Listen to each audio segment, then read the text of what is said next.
It's a long way to Tipperary, it's a long way to go. It's a long way to Tipperary, to the sweetest girl I know.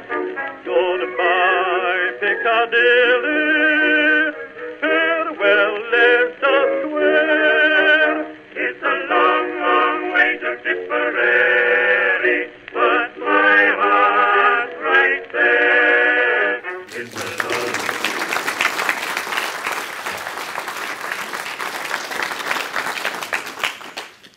Well, good morning. I'll try not to bore you too much. I also have to say thank you. I suppose I can't really say now. Thank you for welcoming the enemy, but as a naval historian, but I have always tried to integrate it. The Navy, the Army, later obviously the Air Force. They are an integrated force, or they should be.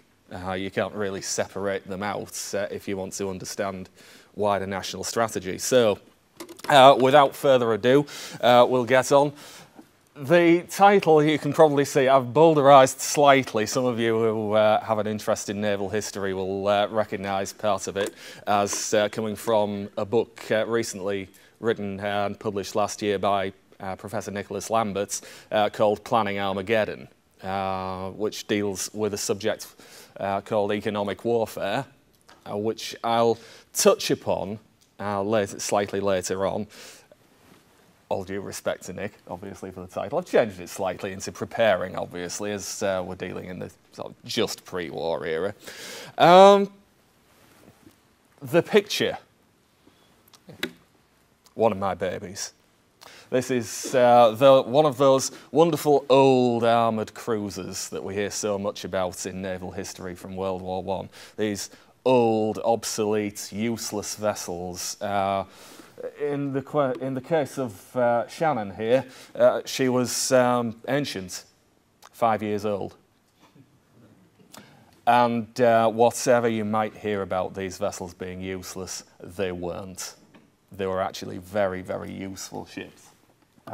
Here we are, actually the picture is taken of her as a trade defender during the First World War. She's pulling approximately 20 knots, sea state 2, all 7 trainable turrets on the port beam. The Minotaurs were interesting. A twin turret, fore and aft of 9.2s, and no less than 5 single 7.5-inch turrets on each beam. Lovely ships, great things. So, key themes of the talk. Well, firstly, I want to consider the sort of general maritime strategic situation and the position of Britain as compared to rival maritime powers. The relative strengths and compositions of fleets, all fairly straightforward. Royal Navy plans for a maritime war with Germany, including blockades and defence against a Garda course, commerce warfare against British trade.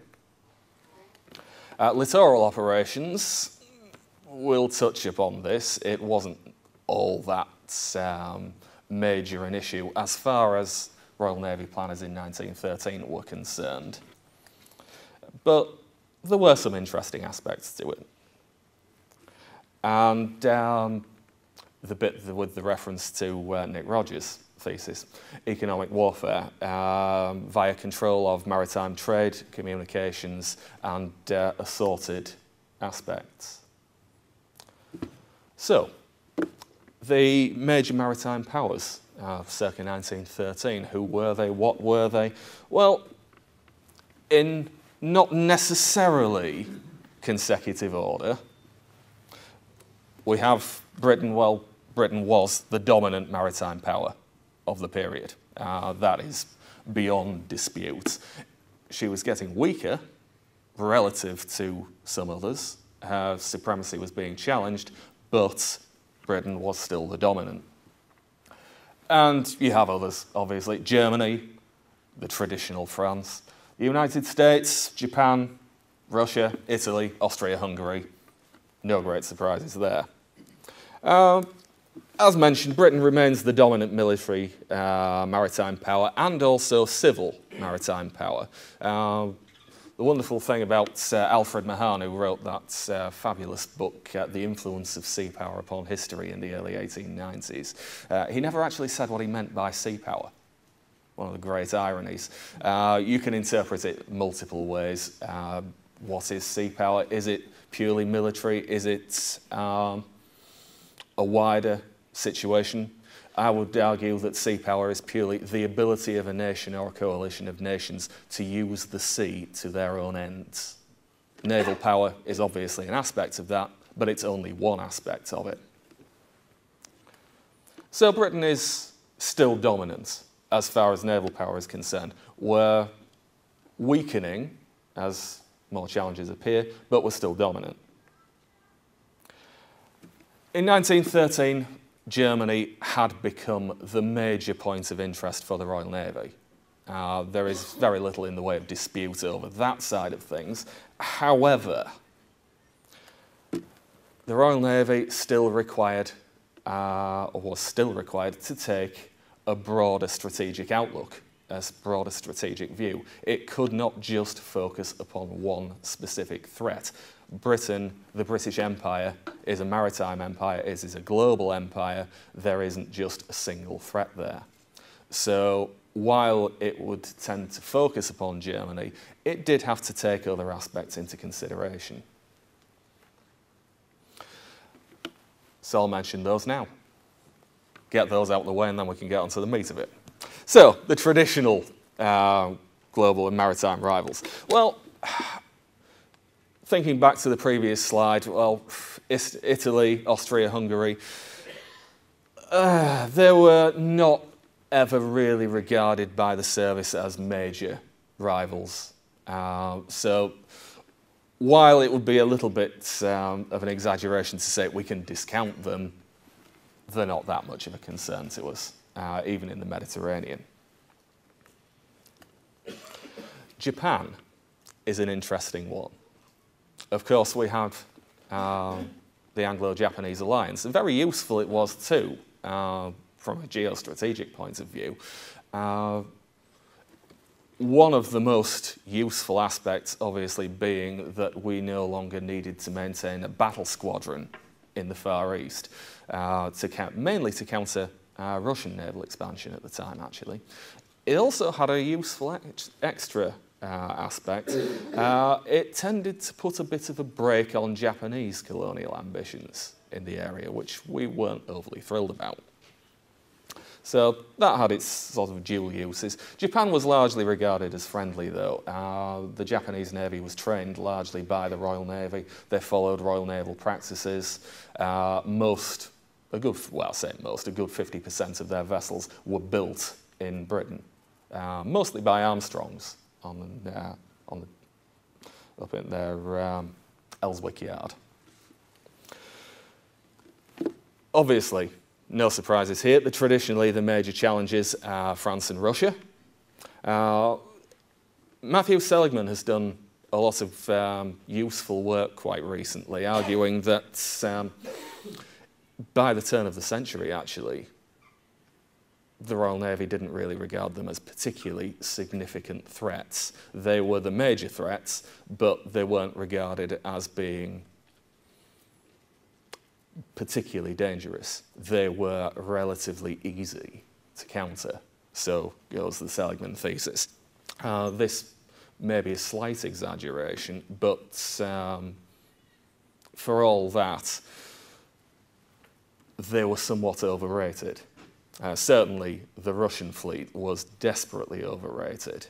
The French fleet was better, but it had had significant political meddling for years, which had resulted in a rather vacillating strategy that moved between the Gerde course, commerce warfare, which tended to be come out on top as the dominant aspect, and the Gerde Eskadre, Battlefleet warfare. any idea of these two nations joining up is largely fanciful. They had different vessels, they had different training, even assuming that they could connect different languages, different communications, it wasn't going to happen. The likelihood you'd put about 0 squared.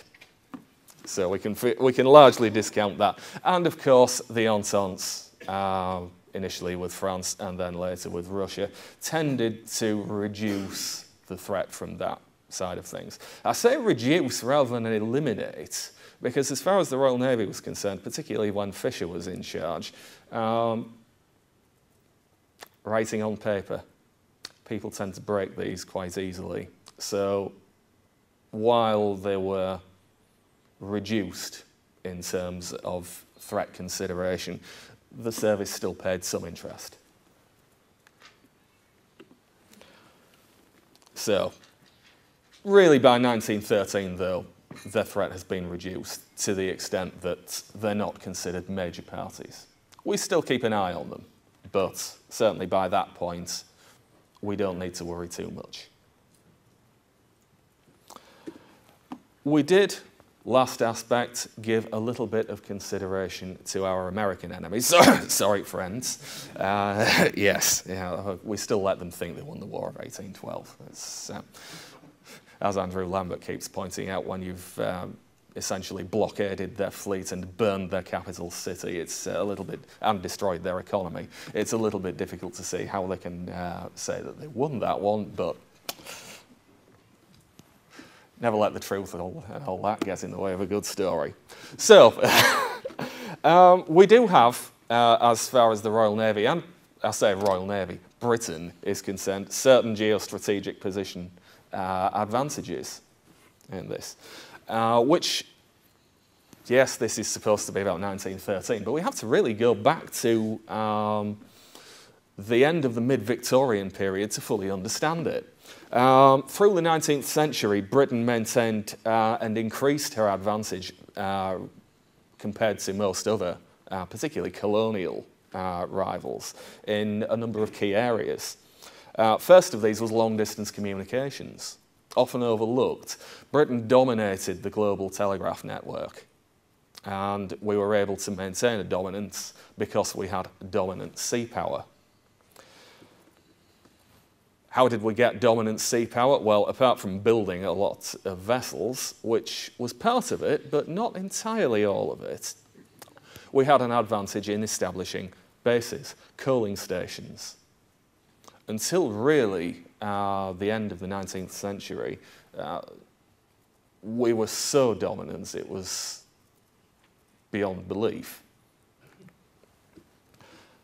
And finally, dry dock facilities. And the steam era vessels, metal hulls, these vessels need dry docks.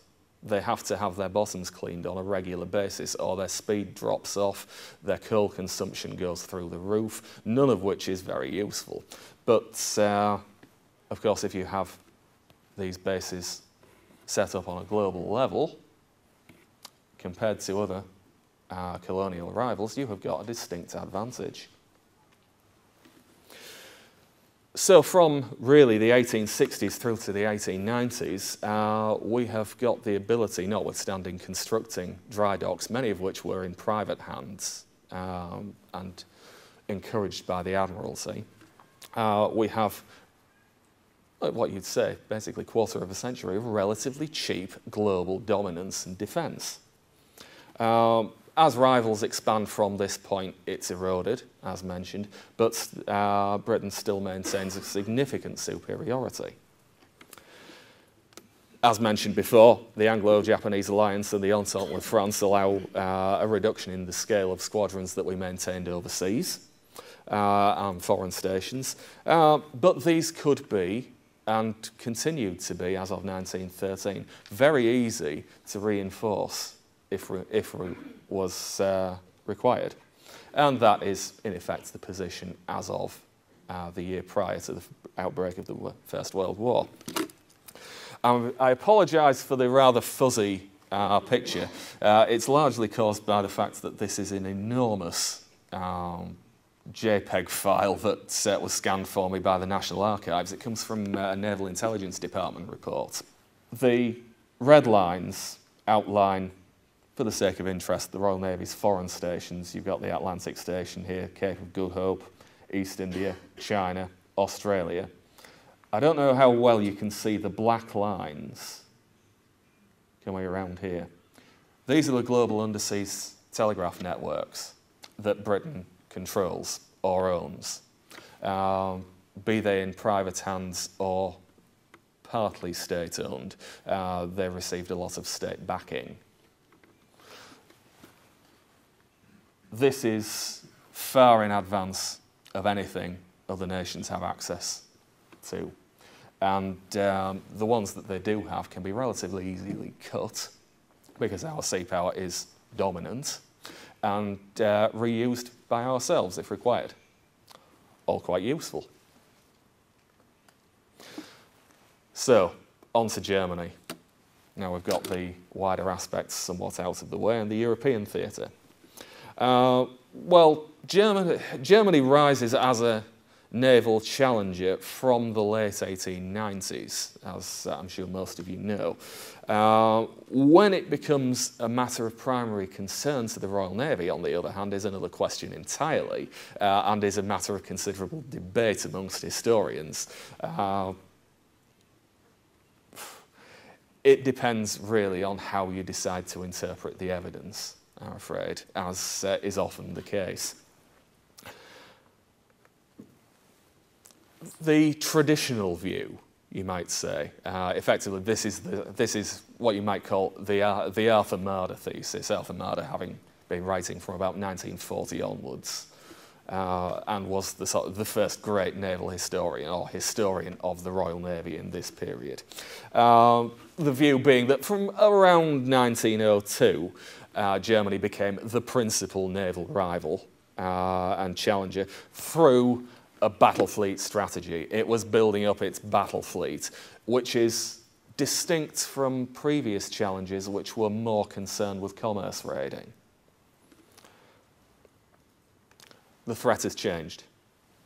We have a revisionist view, obviously, that Germany was not really regarded as becoming a major threat until around 1905, 1906, even maybe as late as 1907. This is one that one could say has been popularised in recent years by Nicholas Lambert in his recent works. And the service continued to place some interest, some considerable interest, in the traditional rivals.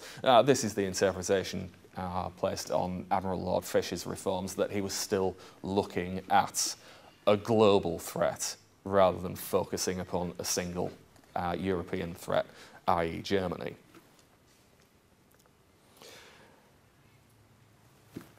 And finally, there is a recent view, one from Matthew Seligmann, one of the 3 books on Royal Naval history and strategic policy that were published last year, in which he suggests that from the turn of the century, Germany was indeed considered to be the major aspect of Royal Navy planning, but it wasn't through battle fleet tactics or strategy. It was concern that they were going to convert their very fast ocean liners into armed merchant cruisers for commerce raiding. An interesting thesis.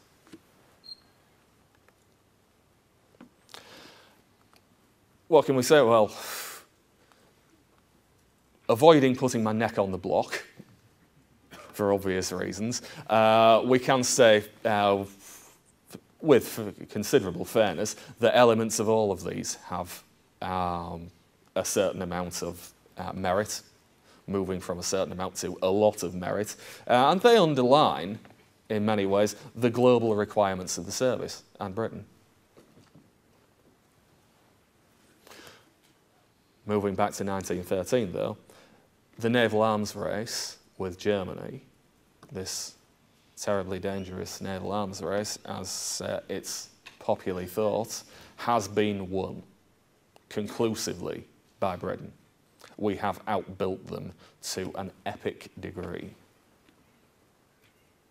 Their strategy has failed. Simple as that. The Royal Navy's position in, as far as Europe is concerned, is also advantageous physically, albeit with a few caveats. Skimming through this reasonably quickly, well, the British Isles has always had an advantage in terms of its place as a nation focused upon sea power. Well, being an island, we would be. But physically, it's in a good place. It's ideal for intercepting or blockading vessels from the continent, and particularly from the Baltic. This is actually more of an advantage when we're considering Germany than it ever was with France. France has, of course, the wider Atlantic seaboard that Germany lacks. So from that point of view, we're laughing. Bases that we have available to us are generally in advantageous positions. As of 1913, they weren't necessarily in the best shape in terms of their defences. Rosyth and Invergordon were very useful, but they have certain vulnerabilities. Won't go into the details. If people want to ask about that then later, then by all means. We have available bases on the west of Scotland. We have bases available, if required, in Ireland, often forgotten, often overlooked, but very, very useful. They were used really from the mid-1880s onwards in the annual naval manoeuvres, which lasted several weeks at a time, and were basically mock wars that were fought to practice Royal Naval tactics and strategy. The major one, obviously, that people think of, not unreasonably, is Scapa Flow in the Orkneys, the enormous natural harbour there, which was excellent. These bases basically allow us to control the North Sea, the narrow seas, as it might be called, and the approaches quite easily. Mediterranean, traditionally stomping ground for the Royal Navy. Well, post the Entente with France, we tended to reduce our forces stationed there. We still maintained fairly powerful squadron. It became battle cruisers rather than battleship based, which we'll discuss in a minute. The powers there were considered to be, if not friendly, then not a significant threat. This might have been a certain mistake when it comes to Turkey, but for that I'm afraid we can thank a certain Winston Churchill on many levels. Dear old Winnie. He's not much liked by most naval historians, I'm afraid, whatever his other merits, if there were any. Draw your own conclusions on that one. Just a brief map, as it were, of various bases available to the Royal Navy at the time. The major one, obviously, of interest being Scapa, Dover, Portsmouth, and 2 Irish bases. Don't rule them out. And you can really see from this sort of additional map why it's so effective, strategically speaking. You've got the UK trade routes coming in, north and south of Ireland. We can relatively easily close off the English Channel, run a blockade across to Scandinavia, and base our main fleet up in Scapa Flow. High Seas Fleet, I would prefer personally to remove the S from that and call it the High Sea Fleet, because it was never actually going to go anywhere other than the North Sea, is of course largely bottled up. A few senior Royal Naval figures as of 1913. First Lord of the Admiralty, the civil head of the service, dear old Winston Churchill, the villain, as many naval historians would consider him, not without reason. The first Sea Lord, the professional head of the Royal Navy, is Admiral Prince Louis of Battenberg. Yes, he is German. And to a greater or lesser extent got hounded out relatively quickly. That's a bit of an exaggeration. He did decide to go. A very capable officer, actually. very capable and a great asset to the Royal Navy. He did end up being known as I concur Battenberg, largely because of the large number of documents that Churchill put across through the service, and I get the distinct feeling that the tone was despairing when you sometimes find he simply wrote I concur across the bottom. Evidently he was thinking he liked a quiet life. That's a bit of an exaggeration. It didn't happen quite as often as it's sometimes made out, but it did happen. Bless him. But a very capable officer, a very, very good administrator, an excellent strategist. And the Commander-in-Chief of the Home Fleets, plural. Admiral Sir George Callahan, the man that most of you will be familiar, no doubt, with Admiral Sir John Jellicoe. Callahan was the man he replaced, and a very, very good officer indeed. Very, very capable commander. Perhaps not what one would consider to be an innovator. He wasn't a technocrat. He was just rather in the mould of a previous very distinguished naval officer, Admiral Sir Arthur Wilson. He was just a very, very good fleet commander and an excellent strategist. I won't bore you too much with the technical stuff. Again, if anybody's interested in the technical side of things, I'll talk your head off on it later. The Dreadnoughts. These are the vessels that people associate and the rise of from about 1905, 1906. What were they? I'm going to focus mainly on the capital ships, largely for time considerations. So what were they? Well, here's Dreadnought herself. They were all big gun capital ships. Prior to HMS Dreadnought, capital ships had mixed batteries, mixed battery armament. In the Royal Navy, that was typically 4 12-inch guns in 2 twin turrets, 1 fore and 1 aft, and a large battery of intermediate caliber quick-firing guns. Now, people get the wrong idea about that. The big guns are not the long-range weapon. You can't aim them accurately. They are there for the coup de grace, close range. Initially, you will start off with your quick-firing guns, 6-inch usually in the Royal Navy. Why? Well, simply because they're cranking out 5 shots a minute each, initially, and they're more likely to hit something just through sheer volume of fire at longer ranges. They would continue to be used at medium and short ranges, of course, and that is when you bring in your big guns. Well, what occurred with Dreadnought is there is a revolution happening in fire control at this time. The big gun is starting to be able to be aimed more accurately at long range. Oddly enough, Dreadnought actually predates the ability to do that. She didn't get really good fire control equipment herself until about 1909. But the writing is on the wall. Her real, if there was a revolution that occurred, her real engineering advance was the fact that she had turbine engines rather than triple expansion reciprocating engines. Turbines, physically simpler, very efficient at high powers. She's a high-speed ship. I wouldn't call her a revolution. She was an evolution. Most of her features had already been tried out before. Her hull, for example, was derived from armoured cruiser designs. The big guns, the all big gun armament, was happening anyway.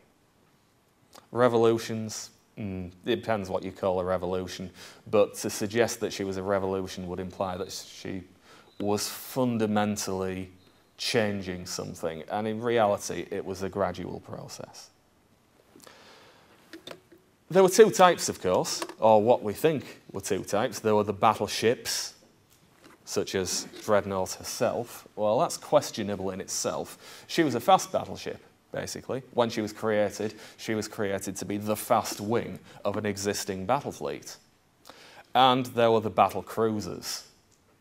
The battle cruisers were vessels of roughly the same size, reduced armour, reduced armament to an extent, very high speed, even faster than Dreadnought, 25 knots. And by Matthew Seligmann's recent research, likely to have been created specifically for killing armed liners, which normally naval vessels simply couldn't catch. An interesting thought. A couple of gratuitous pictures of Dreadnought and Indomitable, which was the first battlecruiser to be completed. Dreadnought herself, there's a rather horrendous design fault, which you can see here. Some bright spark put her foremast behind the forefunnel. That's the spotting top.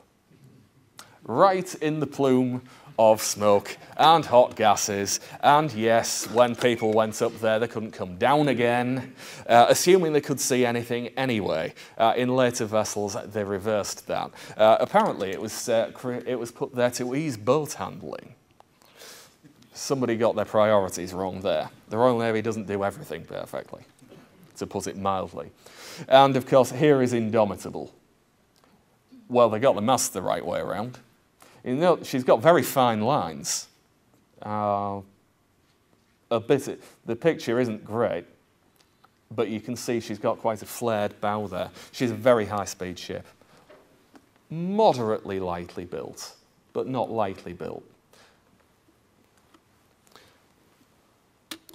The facts and figures get a little bit tedious, so I won't go too far into it. It also gets a little bit embarrassing, but a Battlefleet comparison, Britain and Germany in 1913. Battleships completed and completing. What have we got? Well, we've got 1 Dreadnought, 3 Bellerophons, which are basically repeats of Dreadnought, 3 St. Vincent, same again but with slightly longer guns, 1 Neptune, 2 Colossus, again modifications of the Dreadnought theme. We have 4 Orions, these are super Dreadnoughts completed, centerline turrets. We've moved on from the 12-inch gun to the 13.5-inch gun.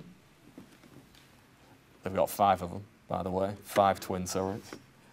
And 4 King George V. These are the ones that we've got complete. Under construction, as of the end of 1913, we have 4 Iron Dukes, basically, again, enlarged Orions and King George V. 5 Queen Elizabeths, fast battleships, 15-inch gunned. We actually had planned to have 6th, but the 6th was cancelled in 1914. And 3 Revenge, which are, again, 15-inch gunned vessels, basically sort of slower editions of the Queen Elizabeths. That's not strictly accurate, but you get the idea. Well, what did our friends over in Germany have? Well, they had 4 Nassaus, 4 Helgolands, and 5 Kaisers. The first 2 classes retain reciprocating engines. They are about anywhere from 3 to 5 knots slower. They start, as of the end of 1913, they have their first, what might be termed super dreadnoughts under construction, the Königs, excellent vessels, and 1 Bayern, which is the first of 2 15-inch gun vessels that they have, roughly equivalent to our Revenge class. So in comparison terms, well, as of the end of 1913, the Royal Navy has 18 vessels complete, with 12 under construction. Germany, 13 complete, 5 under construction. You can see what I mean when I say that the naval arms race has been won. It continues when we look at battle cruisers.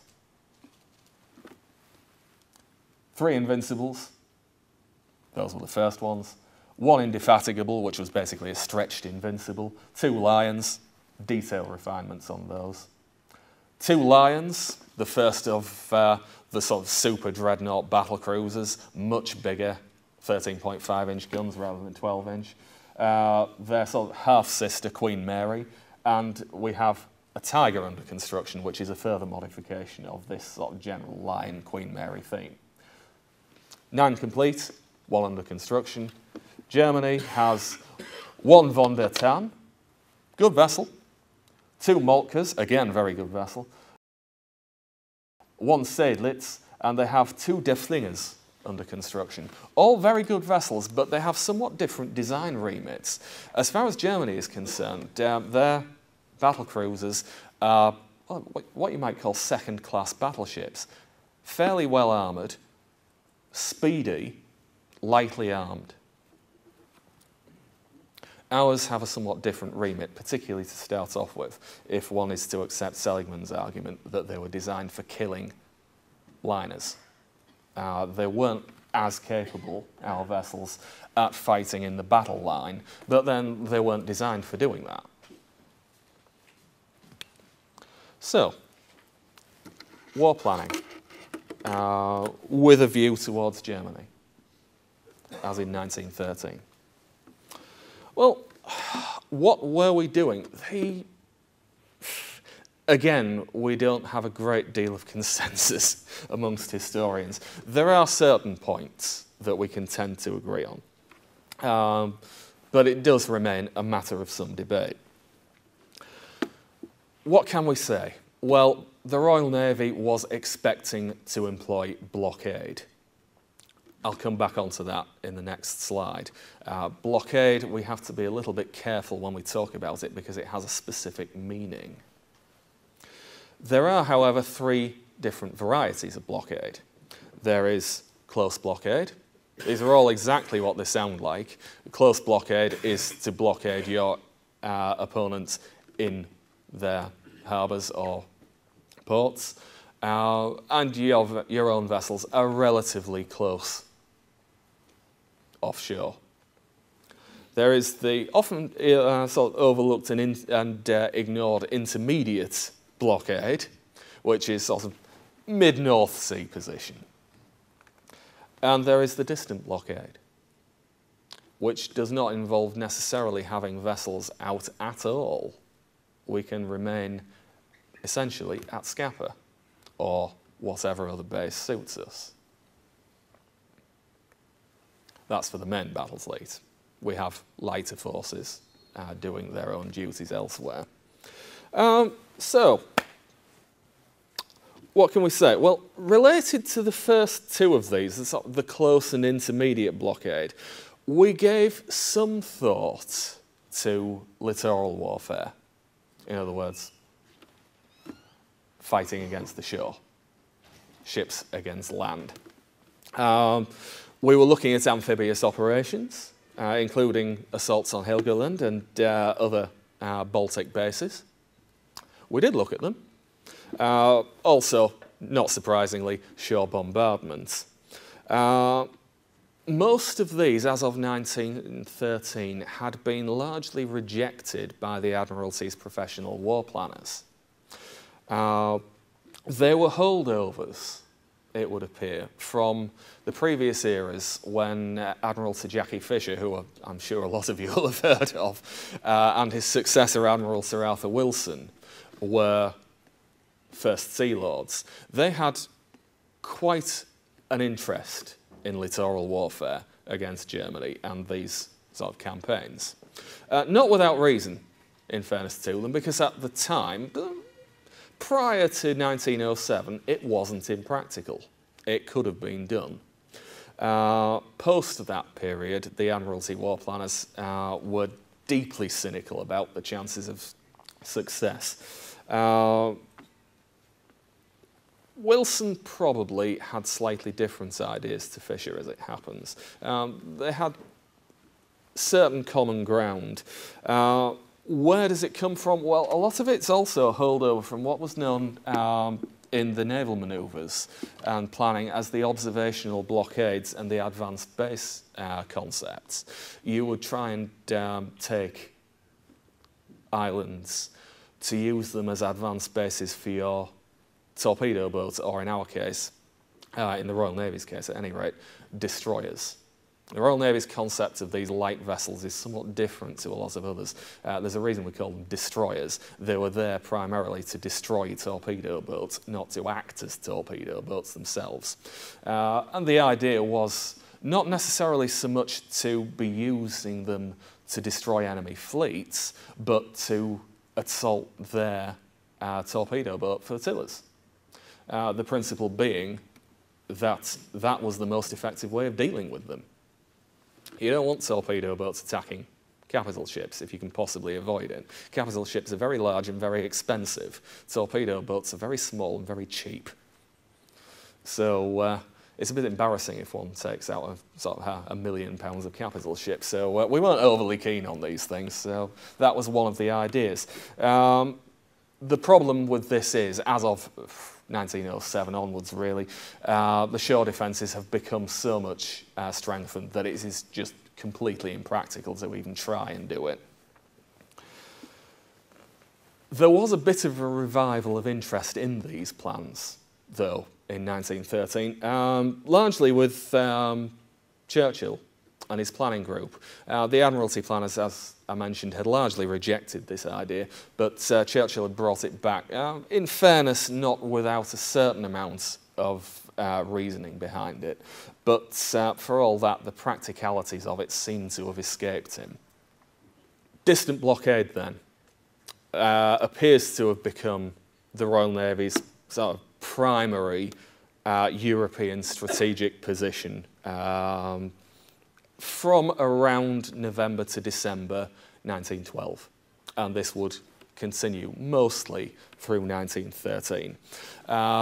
The original plan for this, which was modified slightly in 1912-1913, was first developed by Captain George Ballard, in particular, at the Naval Intelligence Department and associated bodies in 1907, and continued work that he'd been doing for at least 10 years. He won a gold medal prize for an essay at the Royal United Service Institution in 1897, and that tended to ripple through somewhat Royal Naval policy. Briefly covering blockade, as a concept, we have to be a little bit careful over it because it does actually have a fairly particular meaning.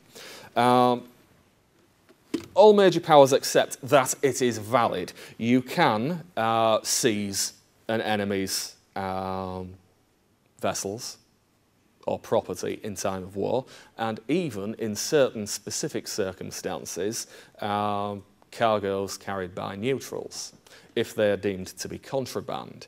Therein, of course, lies the problem of how do you define contraband. Belligerents couldn't just say a port or a coastline is under blockade, though. That is a paper blockade. You couldn't just announce, right, we're blockading you. It doesn't work that way. Legally speaking, as of the 4th clause of the 1856 Declaration of Paris, I know, yawn, blockades, in order to be binding, must be effective. That is to say, maintained by a force sufficient really to prevent access to the coast of the enemy, which is a very convoluted way of saying you can't just say a coast is blockaded, you've got to do it. It's got to be effective.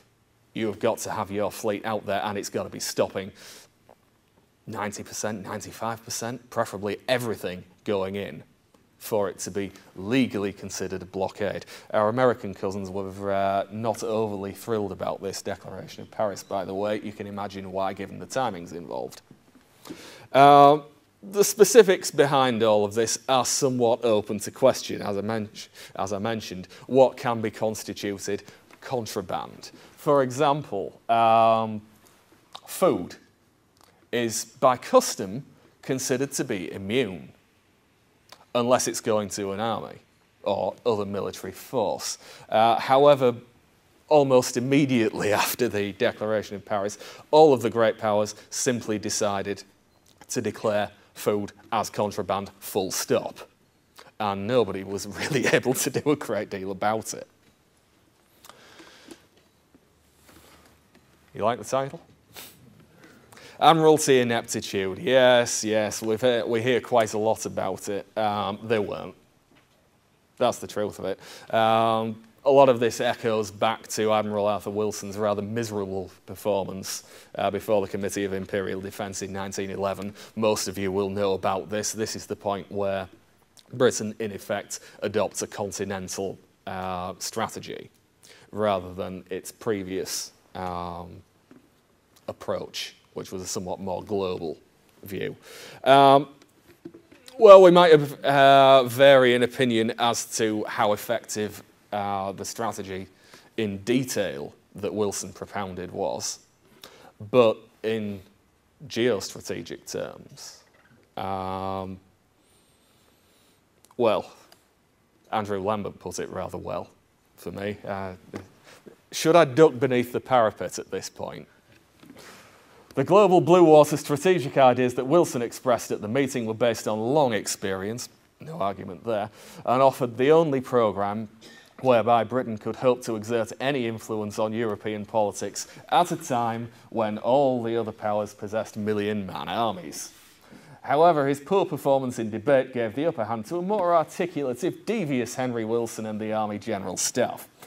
This led to the effective adoption of a continental military strategy by the Asquith Ministry in defiance of experience, logic and the national interest. Yes, I'm now going to duck.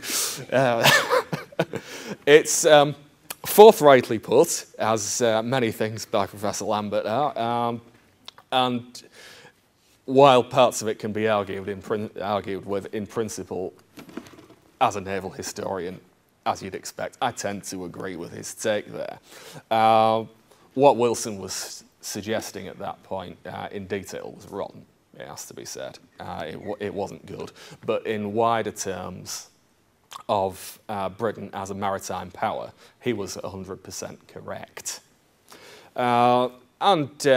I suppose we should mention at this point that Churchill, McKenna and Admiral Wilson were just as scathing over the Directorate of Military Operations war plans, as in the Continental Strategy, as they had been directed at the Admiralty. So there wasn't a great deal of love lost there, I think we can safely say. The plan itself, though, as of November, December 1912 and echoing through 1913, what was it? Well, effectively, as mentioned, it was originally created in 1907, largely by Captain George Ballard, as Plan A/A1. And it has its origins, actually, in naval operations against Dutch trade in the 17th century. Well, it's got to come from somewhere, hasn't it? More things change, the more they stay the same. The intention under the 20th century conditions was basically thus. We wanted to cripple German overseas trade via distant North Sea blockade. The High Seas Fleet would thus be forced out to protect their trade, not surprisingly, where it would be engaged by the home fleet after its retreat to the Baltic had been cut off. Bye-bye High Seas Fleet. That's the idea. This is expanded upon greatly in an excellent book by Sean Grimes on Royal Naval Planning that was one of the 3 books that was published last year. Well worth looking into if you happen to have an interest. There is a heavy interest and emphasis upon economic considerations here. Distant blockade is very useful because it averts potential problems. Close blockade is dangerous. You might get your ships mined or torpedoed by attacks from torpedo boat flotillas. And also, there would have been a big problem, actually, with close blockade if a treaty had been created on Scandinavian neutrality, which would have legally blocked access to the Baltic. We really would have had problems then, so we circumvent it with distant blockade, simple as that. In terms of what it looks like, well, here it is as of 1907. This is the original plan. The Northern Cordon, basically from northern Scotland up through to Scandinavia, is blockaded by 42 cruisers, 4 torpedo gunboats. You can tell this in 1907 when you start talking about torpedo gunboats. Southeastern Cordon, down here, was nominally the patrolling force was 8 light scout cruisers. And then the North Sea is itself divided into northern and southern command areas. Armoured cruisers and destroyers or torpedo boats are in both. The armoured cruisers tending to be in the northern cordon, and the southern cordon has more in the way of submarines, largely because of the calmer waters. The home fleet, as of this point, the battle squadrons, the battleships, would have been centred on the Humber, of all places. This changed as of 1913. This was somewhat adapted in light of practice with the naval manoeuvres of the period. We would have the main battle fleet up, surprise, surprise, in Scotland, be it at Rosyth, Invergordon or Scapa. We would have cruisers patrolling the North Sea to investigate whether there was any attempt at a German breakout. And off the map, but in the western approaches, we would also have cruisers keeping an eye on things.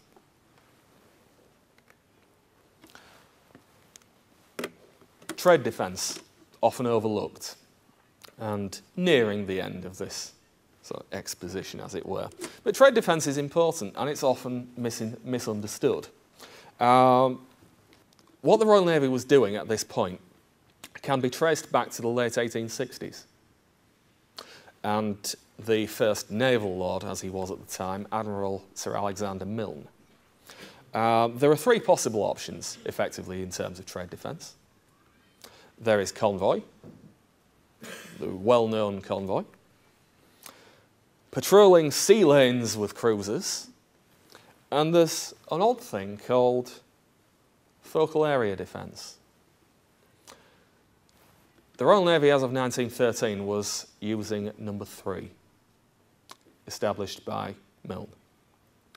Convoy was not regarded as practical for much of the period in question, largely because of A, the economic considerations, and B, a lot of our cruisers weren't fast enough to keep up with high-speed vessels. Patrolling sea lanes, well, eradicate it. If you ever hear anybody talking about SLOCs, sea lanes or sea lines of communications, clobber them over the head. There are no such thing. There are no lines on the sea. There's just ships that need to be defended. Patrolling these is a bit dodgy. You need a heck of a lot of vessels for it to be even vaguely effective. We didn't have a sufficient, or we had a lot of them, we didn't have enough. So we used focal area defence. Basically, what you do is you identify key areas of significance, be they of economic significance, be they coaling stations, be they confluences of trade routes, and you concentrate powerful squadrons in these zones. Now, the idea there is that because we have the advantage in terms of overseas bases, anybody who wants to attack British commerce is going to have a bit of a problem refuelling. They're not going to last very long. They can't. They're going to have to come into these zones, which are where trade will be likely to be concentrated, in order to score much in the way of successes. So that's where you put your ships, and they will be mopped up. It might take a little while. We actually viewed commerce as a bait, deliberately, specifically stated. Commerce is a bait to draw out enemy cruisers to their destruction. And it worked. We were exploiting our advantages that I talked about earlier in long-distance communications, in coaling stations, in dry dock facilities, and our vessel design had always emphasised speed, so we can rapidly transit between different areas. As of 1914, well, touching briefly on the first year of the war, it worked. All of the threatening surface commerce raiders had been mopped up or scared into ports where there would be no longer a threat. It only stopped working when it encountered a threat it wasn't designed to face, U-boats. But against surface raiders, it was very, very effective. Now, drawing towards our final bit, we come to the comment of economic warfare. Nicholas Lambert's thesis in Planning Armageddon, the book he released last year. Well, the Royal Navy did look at it. No question on that score. How much it was thought out in terms of a firm set planning structure is a matter still debated, and will probably continue to be debated for quite some time. It's a very provocative thesis. What is it? Well, essentially, the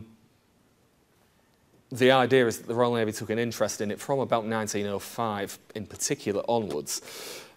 And it's distinct from traditional concepts of blockading. Sea power is generally considered to work, but it takes a while. This isn't quite the traditional idea, though. The idea, essentially, is that by the end of the 19th century, early 20th century, global trading networks are in place. They have changed quite a lot. Britain controls much of the communications. Much of these global trading and financial networks come through London. You can see where this is going. The idea is that we can cause total economic destruction of a nation, specifically in this case aimed at Germany, in a very, very rapid order through our control of trade, communications, trade routes, coaling stations, and of course the basic financial systems, which are extremely vulnerable to Britain. This is almost turning the idea that Britain, because it's a naval power, or maritime power I should say, is vulnerable to such things completely on its head. Rather than accepting that we're vulnerable to such warfare, it's flipping it and saying we can actually exploit this to our advantage. There's wonderful comments that Nick comes out with about managing the descent into the abyss. It's quite a sort of ominous concept. Britain would be hurt, our allies would be hurt, but total destruction of the enemy is nominally, at any rate, assured. The Planning Armageddon thesis goes, and that it was gradually pulled because we were concerned of the havoc that it would cause to neutrals, particularly America. It is an interesting concept. That is the notion of economic warfare. And certainly the Royal Navy did look at it.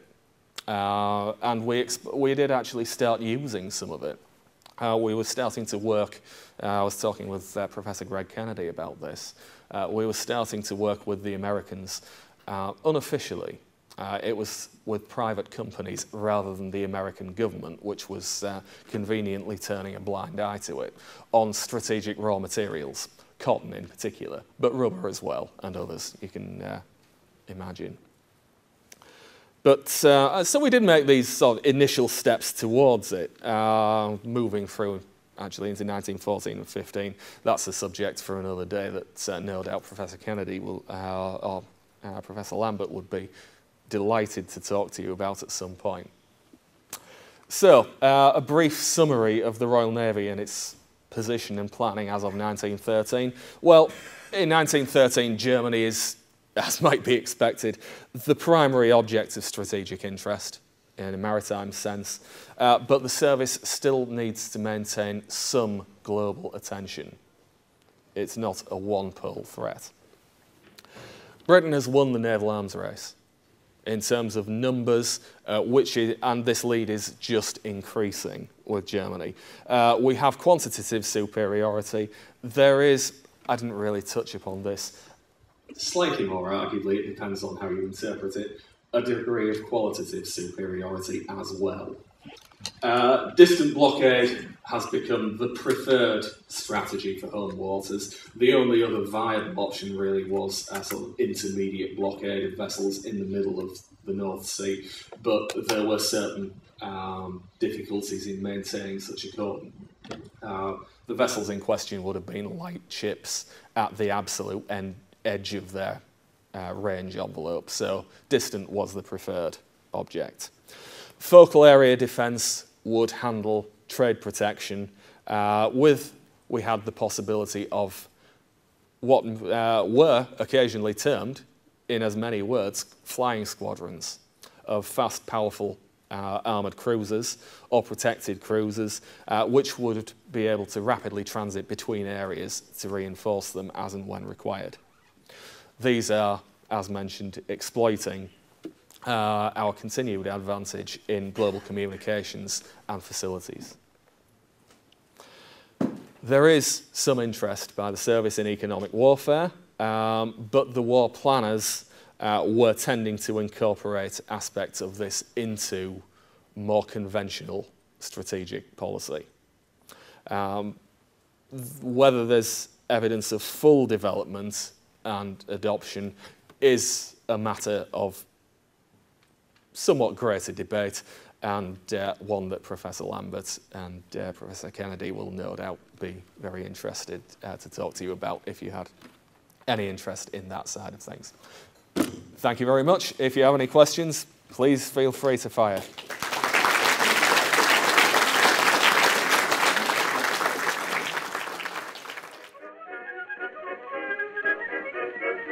Molly wrote a neat reply to Irish Paddy O, saying Mike Maloney wants to marry me, and so leave the Strand and Piccadilly, or you'll be to blame.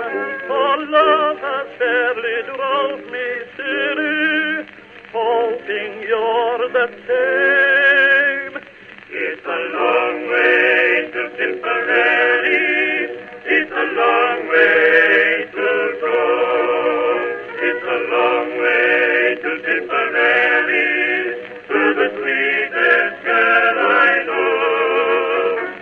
Goodbye, Piccadilly, farewell, Leicester Square. It's a long, long way to Tipperary.